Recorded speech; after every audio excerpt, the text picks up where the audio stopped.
when you really analyze the clips, they're extremely, extremely rich. I was going to say, this is very powerful what you're describing here. Yeah, like movies such as Hoosiers, Remember the Titans. Right. For example, one of our movies is the 90 Ali. So we built lessons on that, and we've had the honor to teach with Mariam Ali, Muhammad Ali's daughter. And even she said, no one has ever talked about my dad in this way.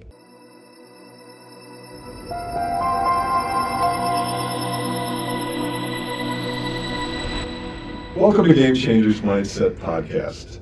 This podcast is for people who believe that life isn't just something we experience, it's something we shape. I'll be your guide. I'm Jeffrey Allen, and joining me on these podcasts is the founder of Game Changers, and that is Assad Koshul. Assad, welcome. Great to be with you, Jeffrey. Good to have you here. Good to have you here. So we're going to cover a number of things today, and we should also clarify that Game Changers is for leaders, entrepreneurs, educators, coaches, and everyday people who are searching for a better way to think, a better way to lead, and a better way to live. Because the truth is, Game Changers don't just work harder, they think differently. And that's where our journey today is going to begin.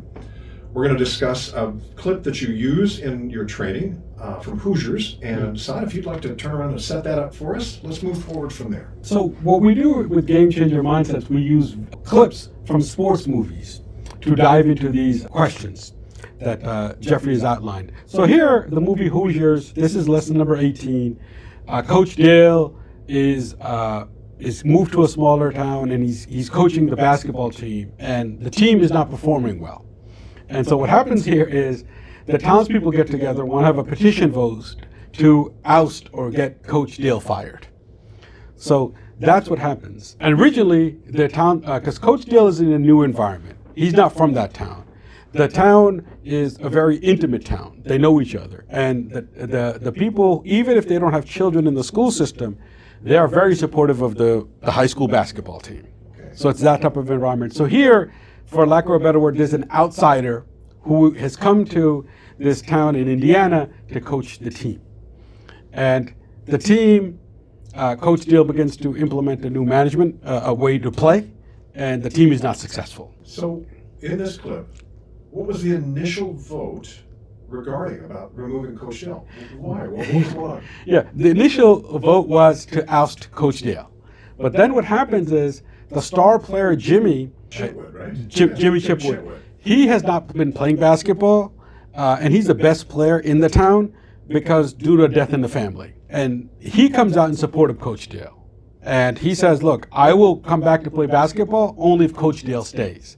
And then Miss Fleener, who also is basically serving as like Jimmy's guardian, also comes out in support of Coach Dale.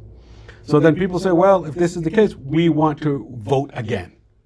And they vote again, and then when they vote again, they decide to keep Coach Dale.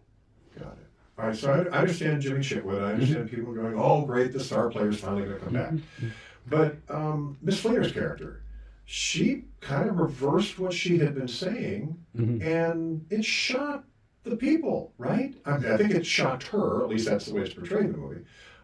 So why do you think that happened? Because the way she understands it is most coaches are focused on winning, which they should. But she's concerned that Jimmy's in a sensitive place right now, and Coach Dale may not take those sensitivities into account. And she wants what's best for Jimmy. And so at this stage, originally, she's like, look, don't approach Jimmy and try to pressurize him to play. And when Coach Dale doesn't do that, then she does develop a respect for Coach Dale.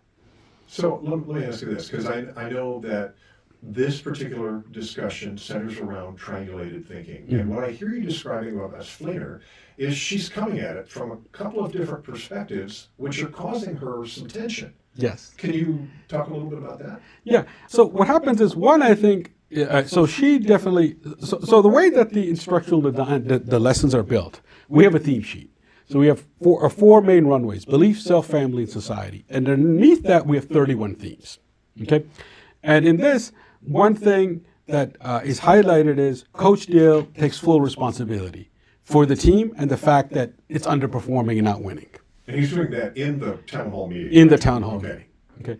And so that's an interesting scenario. And so going back to the triangular thinking, what we're saying is one of the things that we try to teach at Game Changer Mindsets is we are in the era of also false choice. And what we mean by that is false choice is generally saying there's only one or two options. What we're saying is no, usually, in most cases in business and in life, there's more than two options. And we should think in triangularly, so to help uncover the third option. So in the case of Miss Fleener here, she was thinking in terms of saving Jimmy. Yes. And what was the other one? Because she was kind of black or white in the way they portrayed her. Exactly. That she felt that the best thing for Jimmy was not to play basketball. And that's what she was protecting. And that's what she was protecting. So that came through her emotions probably more than anything? Exactly. Okay. And but what happens here is she comes to the realization the best thing is for Jimmy to play basketball under Coach Dale. And that will also help him get behind the trauma that he's dealing with, which is a death of his dad. Yeah, wasn't his father? Yeah, I think it's his dad. I think, yeah. Yeah. Okay, all right. Yeah. No, and that was very surprising to Coach Dale as well. He did not expect that kind of about face or that turnaround. Exactly. He did not expect that. He knew that this petition, what was happening. He knows that he doesn't have the support of the townspeople. He tries to step to the mic and he does say, I take responsibility. But he doesn't expect support from Jimmy and he doesn't expect support from his Fleener. He never asked for it, he never, right? Yeah. I think you said that. Mm-hmm. And as a result, this becomes pivotal in the movie itself when then everybody gets on board. Yes. So everybody had to make a shift to accept what Coach Dale was doing and then to support him. Yes. Two very different dynamics. Exactly. And this is, so when we are looking at this, what we'd like to do visually, we're saying, if you look at a triangle, bottom left could be, short-term failure. Right. How do you learn from short-term? Bottom right could be strategic patience. Which Coach Dale demonstrated both of them. Losing portion of the season. Exactly. And then the top of the triangle is character. So, because as we mentioned, the theme of ownership and responsibility. Only people of character take ownership and responsibility. Do you think that was unique in his setting with those town people, or was it like a surprise? Because they didn't know who he was. Well, that's the thing, that they have questions about why he's even been made the coach there.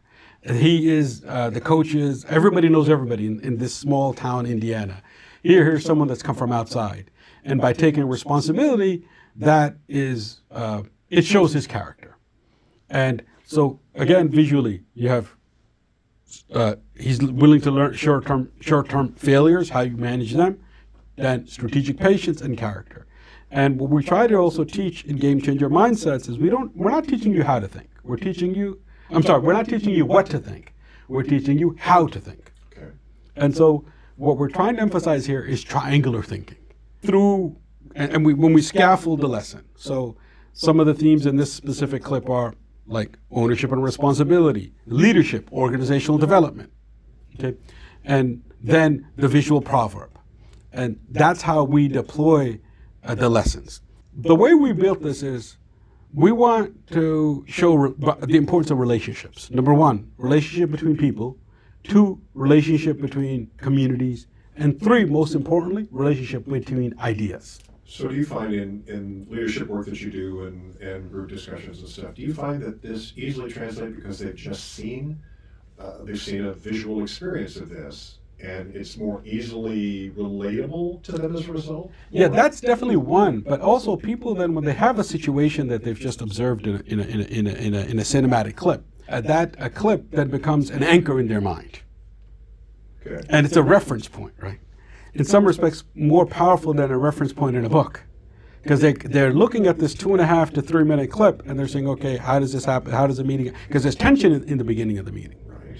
And the vote goes one way. Then due to Jimmy Chipwood stepping forward, Miss Fleener stepping forward, then the vote goes the other way. And now basically the whole town is like, they're happy that Jimmy's going to play. And they're now willing to give Coach Dale another chance. Okay. Again, the scenario is supposed to be, okay, we're going to get together and we're going to oust this coach. But now the town is like, okay, we got a star player back. It's good for the star player. It's definitely good for the team. And the coach has convinced, the star player has also, by stepping forward in support of Coach Dale, is saying, I am aligned with this coach's management philosophy. Okay, let's skip to real world then for a minute here. Can that very same lesson apply when I have a group of marginally functioning team members who come together, who all have their own agendas about the way things are, or an outsider, like a new manager comes in and they're different than the prescribed culture of the workplace? Do you think something like this helps them to understand and adapt more readily? Because you're not teaching them what to think. You're actually challenging them to take ownership of a broader possibility. Exactly. And this is the thing. So here we're taking a scenario and we're saying, for lack of a better word, think outside the box. Okay. Look at option one, look at option two. But in most cases in life and in business, there's option three, which is very ethical, which more people can get behind. And we don't want to enhance binary thinking. We want to enhance triadic thinking, which is beyond the yeses and nos, or one or two.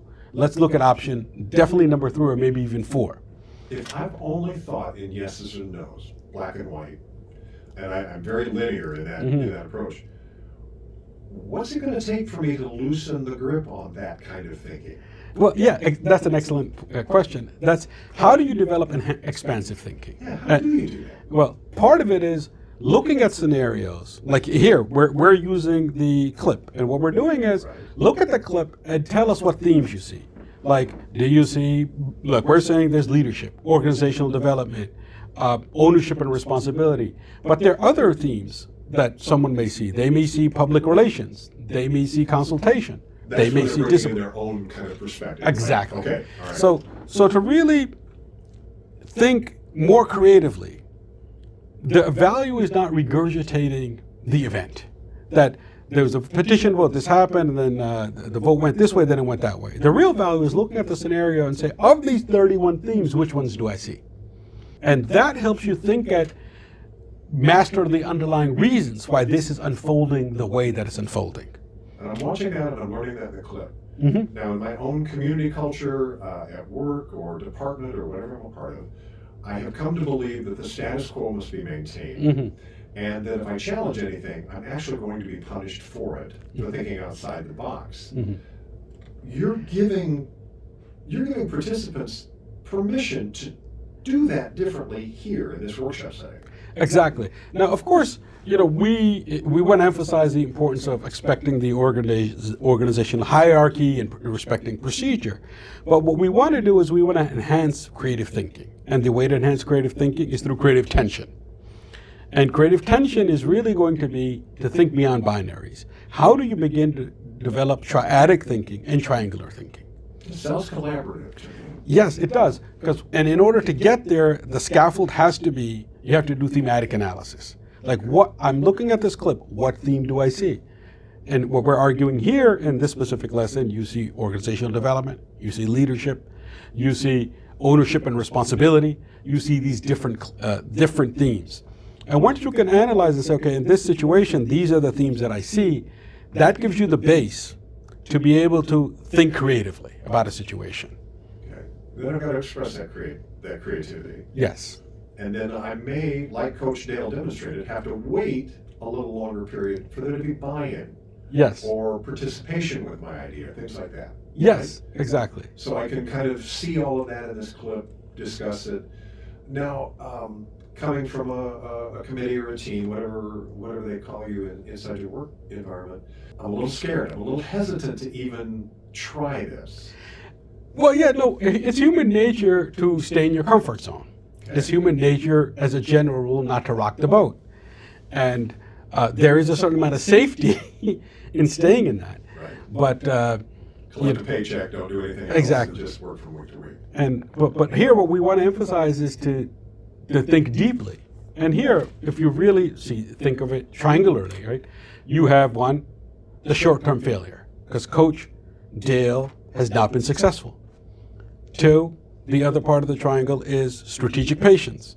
He's willing to be patient, right? And then obviously the top of the triangle is character. And if you look at it triangularly, you see how he's building this. How he's getting the players to agree to his management philosophy.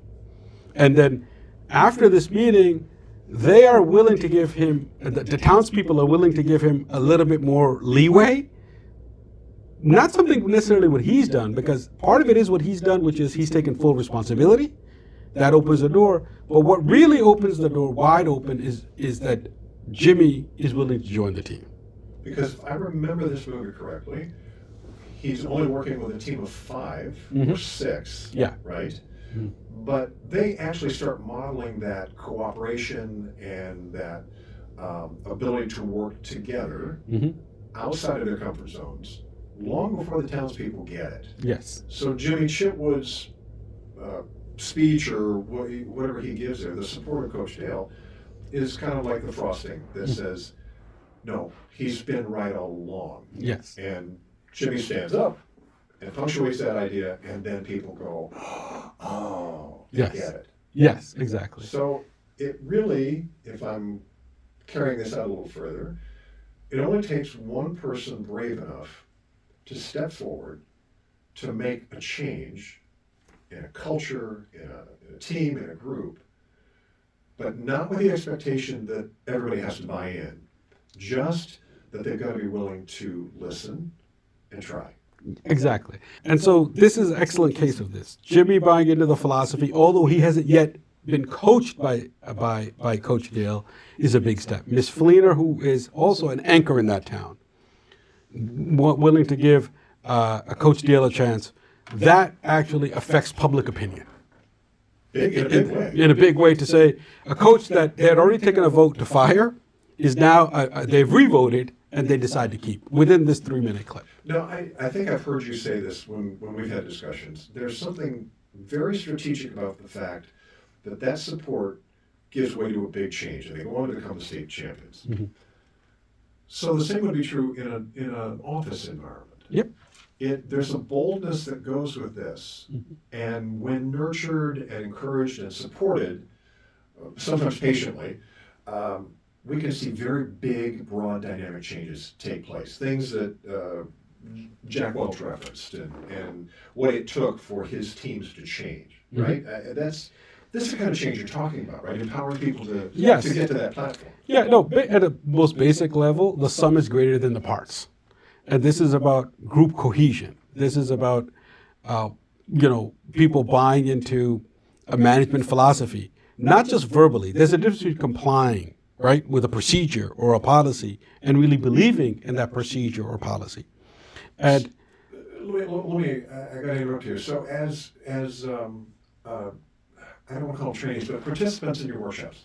So when they go through this process, do you think they're feeling that empowerment as they're going along? And then you're actually giving them an opportunity to demonstrate that and role play that, correct? Yes, exactly. Because what we're saying is, okay, here's a clip. Here's 31 themes. Extract from this theme sheet what 2, 3, 4, 5 themes you see in this clip. Okay. And depending on their experience, the industry, the field, they're going to see certain things. And then that helps create mental clarity. Right. Because the themes that you see, right, that becomes the basis of analysis. Because in order to analyze a thing deeply, you analyze a situation or a business a possibility deeply, you have to be able to do thematic analysis. Right. Great leaders think deeply. Exactly. Real simple. Okay. Yeah. All right. And we get so much of that out of this 3-minute clip. Yeah, exactly. Yeah. You'll see how an influential person can change the situation. You see how to handle adversity. You see how to, again, the 3 main broad ideas. Short-term failure. You have to be willing to manage or deal with short-term failure. You have to have strategic patience. And especially in difficult environments, which Coach Dale's in a difficult environment. Like for him, there's not much more difficult environment than a petition vote by the townspeople where you're an outsider to get fired. Right. His character is on display. Because why? Even before the vote is taken, he says, I take full responsibility. And people may disagree with you, but they'll respect that. In this clip, am I remembering this, does Coach Dale give a speech before this vote? Yes. Or after they had delivered it to him? I couldn't remember. No, it was before. He said that I do take responsibility, but again, people at that point are not. But then when Jimmy speaks and Miss Fleener comes out in support, then that gives credibility. that's to. credibility. Okay, all right. So sometimes it takes an ally. Yes. Right, in terms of Yeah. alliances, leadership, and things like that always helps. Okay, Yes. all right. If there was a takeaway you would give somebody, so I come in and I go, this is never going to happen, right? I'm just sitting there in your workshop. This is never going to happen. How would you coach me or handle me in a situation like that? No, the thing is, an idea today is opening up possibilities tomorrow, right? And so what we want to emphasize is one, process over momentary outcomes and respecting the process. And so this specific lesson highlights how careful process, dialogue, endorsement, voting can shape future performance more than a single game. Okay. Two, this is very important that here, own and publicly commit to responsibility even if you've made a mistake or was perceived as a mistake or was perceived as failure. Because here, Coach Dale has not been successful in winning. And he never, if I remember right in the entire movie, he never blamed the players for Exactly. any of that, right? Yeah. He always took that on himself. He always took it on himself. All right. And then it is important, as you mentioned in your last comment, cultivating support and leadership that legitimizes the path forward. So here, the fact that Jimmy and Miss Fleener come in support of him is a big, big card that ends up in his favor, although he wasn't expecting it. And then it is important to recognize how influential voices can shift momentum and public opinion. So this isn't about being well liked. Yeah. This is about demonstrating a character that people can trust. Principled, exactly. Or principle, okay. Exactly. Right. Being principled. And of course, being well liked also definitely helps you. But the thing most important, which is non-negotiable, is being principled and character driven. And by demonstrating that, people will get the vibe. Exactly. They're going to be able to respond to me knowing I say and do exactly what I'm going to say and do. Exactly. Yeah. And lastly, we just don't want you to think deeply about it. We want you to, the specific scenarios in the movie clips. Because the reason we use the movie clips is they help anchor the learning outcomes. Because people, when they're analyzing, they're referencing to a movie clip, right? And they're learning situational analysis and thematic analysis.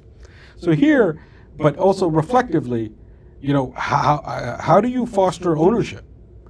How do you secure important support or / endorsements? And even aligning with a key ally supporter can help you move a challenging initiative forward. Okay.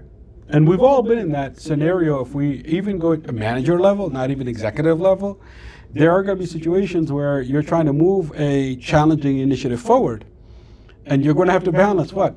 Short-term failure, okay, versus strategic patience, okay? And a lot of, if you're going to be able to deploy this, comes down to your personal credibility and character within that environment.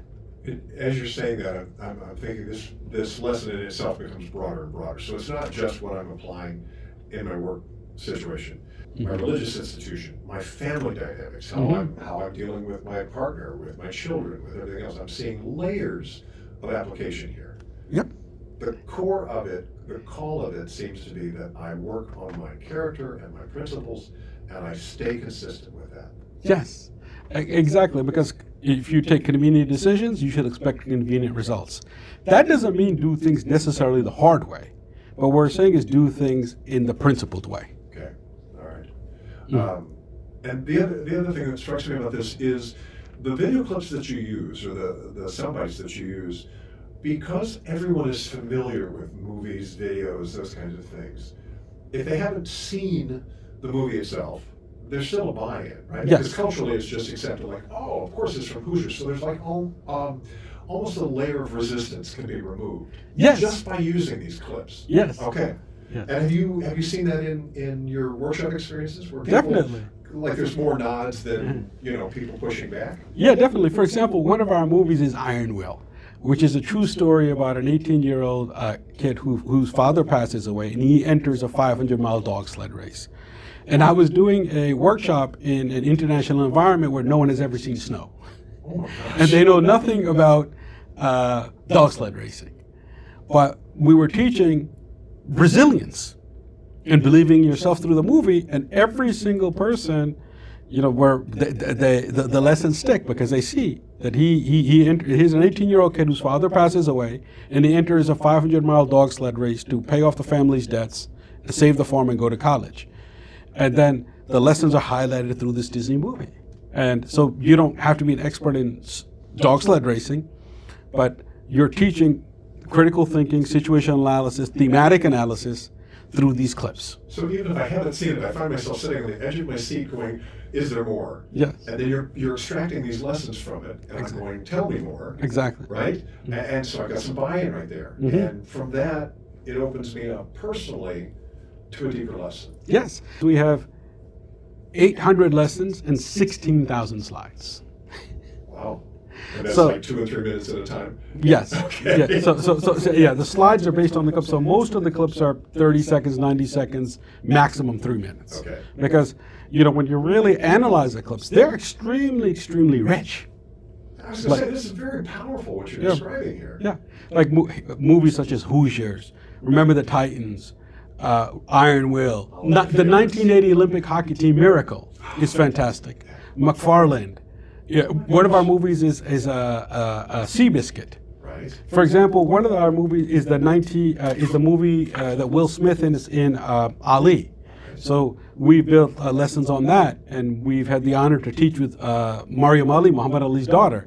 And even she said, no one has ever taught about my dad in this way. Amazing. Amazing. From video clips. From video clips. Can I ask what inspired it? I mean, can I just segue off? Sure. Topic here? Well, I was in one environment we were dealing with offices outside of the United States, and I was thinking, how do I teach people the American mindset? Like, now there's not one American mindset, obviously, but Thank you. Yeah, but obviously, like the can-do attitude, the positivity, these type of things. And I figured I asked them to watch these sports movies, because these sports movies about working in a group, team dynamics, seeing long-term, like here, how to learn from your failures, strategic patience, character enhancements, that's what leads to success. So we did that in many different environments. Way back, I was working for a German company.